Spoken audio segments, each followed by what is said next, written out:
I've got another story for you, and this time it's about a lighthouse and a lighthouse keeper.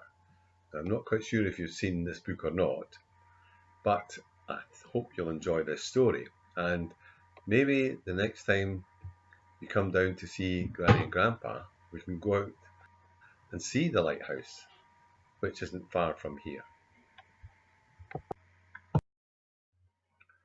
This book is called The Lighthouse Keeper's Lunch, and it's about Mr. Grinling, who lives in the lighthouse, and how he gets his lunch every day.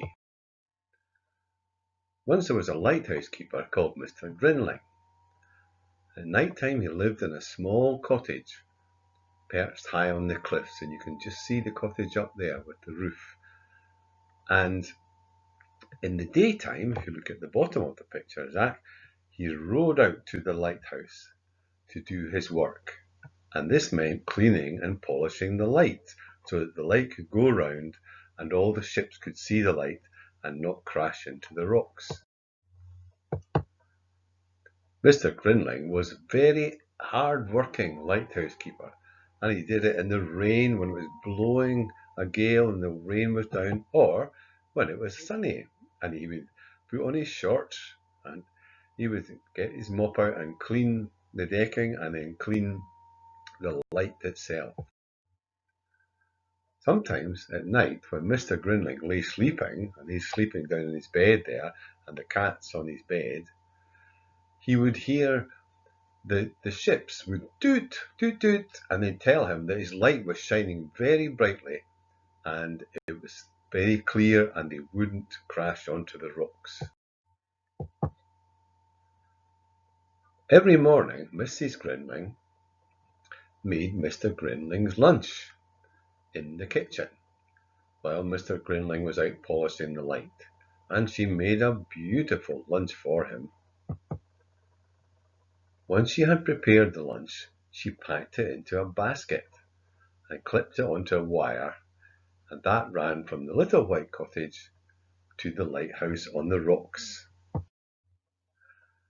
Mrs. Grinling had prepared a really appetizing, very tasty lunch, and she'd made a salad and a sandwich, which you can see in the picture there, and a cake, and some biscuits, and some chicken, and some fruit, and she put the lunch in the basket and sent it down the wire.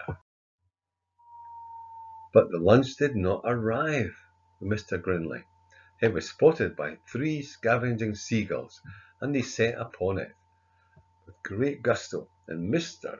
Grinling shook his fist and said, "Clear off, you varmints!" But the seagulls took not slightest notice. They went, "Bow, bow, bow!" He said, "What a great find, Fred! Oh, this is a scrumptious lunch today, Tom." And the other seagull said, "Oh, excellent peach surprise, boys." And by the time the basket got to Mr. Grinling, there was nothing left. So that evening, Mr. and Mrs. Grinling decided on a plan to baffle the seagulls. "Tomorrow," she said, "I'll tie a napkin on the basket." And Mr. Grinling said, "Okay, dear, that sounds like a good plan." But when the basket went along to the lighthouse, the seagulls came down and said, "Bow, bow, bow." And they picked off the napkin and dropped it. And they said, one seagull said to the other, "Oh, Bert," he said, "you'll have to try harder than this because we're going to have a lovely lunch again." So Mr. and Mrs. Grinling racked their brains. What are we going to do? And Mrs. Grinling says, "They're a brazen lot, those seagulls." "Brazen indeed," said Mr. Grinling. "What are we going to do to stop them eating the lunch?" "Our cat doesn't appear to like seagulls," said Mrs. Grinling. "No, he doesn't," said Mr. Grinling. "Hamish is," and that was the name of the cat, "Hamish is a very good and accomplished seagull chaser." "Of course," said Mrs. Grinling. "Tomorrow Hamish can guard the lunch." "Oh, most ingenious plan, very clever plan," agreed Mr. Grinling. Hamish didn't think this plan was ingenious at all, and Mrs. Grinling tried to get him in the basket, and he spit and he hissed. There, Hamish," said Mrs. Grinling. I'll have a tasty piece of herring waiting for you when you arrive. You'll get a nice big fish when you come back home.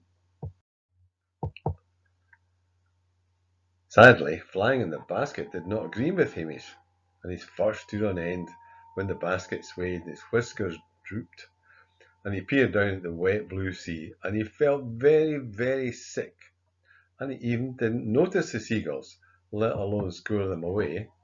So the seagulls came down again, bow, bow, bow. Oh, said what? And one seagull said, "What a pretty little pussy in the basket." And the other one said, "This food gets better every day, Fred." And the other one was very cheeky, and it said to Hamish, "Aren't you going to try and chase us away here, pussy?" But Hamish felt very sick and he couldn't do anything about it. Lack a day, said Mr. Grinling. Oh dear, oh dear, oh dear. And Hamish said, "Meow, meow." "What are we going to do?" said Mr. Grinling. So on Wednesday evening, Mr. and Mrs. Grinling racked their brains again. "What will we do?" said Mr. Grinling. Mrs. Grinling grew thoughtful. "I have it," she said.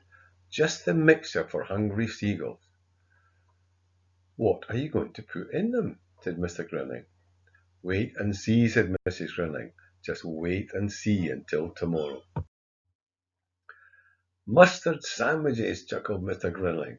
"Oh, a superb plan, my dear. It's a great plan.